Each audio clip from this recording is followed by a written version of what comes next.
2017 से 2020 तक प्रधानमंत्री इस देश के बिहार के 2015 के विधानसभा के चुनाव में 42 आम सभा किए थे ना, आज जीते कितना? मात्र 53 सीट। बराबर का हिस्सेदारी दिया उनको। 2015 से 2017 तक, 2017 से 2020 तक कौन बड़ा भाई? आपको कितना है भाई? प्रधानमंत्री इस देश के बिहार के 2015 के विधानसभा के चुनाव में 42 आम सभा किए थे ना, 42 आम सभा किए थे। आज जीते कितना? मात्र 53 सीट। उसके बाद जब हम लोगों ने 2017 में राष्ट्रीय जनतांत्रिक गठबंधन में जाने का फैसला किया, कौन बड़ा था? कभी हम लोगों ने कहा क्या कि हम बड़े भाई हैं, आप छोटे भाई हैं? कभी नहीं कहा हम लोगों ने। इसलिए कि नीतीश कुमार जी कहते हैं कि गठबंधन अगर करिए तो साथी के साथ सम्मान का भाव रखिए और सम्मान के भाव के साथ चलिए। आप क्या करते हैं?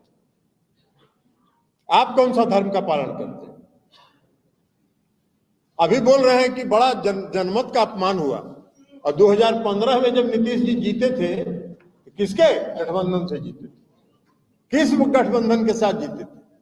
नीतीश कुमार जी जीते थे महागठबंधन के, और महागठबंधन से जीतने के बाद 2017 में जब एनडीए में शामिल हो गए तो बड़ा जनमत का सम्मान हो रहा था, और आज जनमत का अपमान हो रहा है। बारे भैया, क्या है, क्या हिसाब है?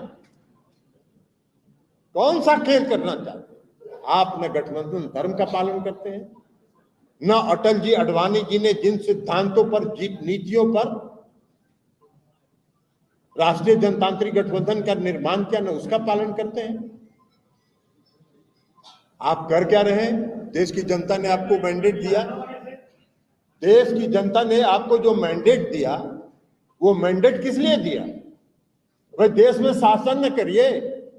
देश में शासन करने के बजाय, देश की समस्याओं से उलझने के बजाय पूरे देश में तनाव पैदा कर रहे हैं। पूरे देश में तनाव पैदा कर रहे हैं। तनाव करके विकास नहीं होता है, और इसीलिए 2005 में ही मुख्यमंत्री जी ने कहा था, न्याय के साथ विकास, सामाजिक सद्भाव, सांप्रदायिक सद्भाव। आप कौन सा माहौल खराब कर रहे हैं पूरे देश का? 2017 से 2020 तक प्रधानमंत्री इस देश के बिहार के 2015 के विधानसभा के चुनाव में 42 आम सभा किए थे ना, आज जीते कितना? मात्र 53 सीट।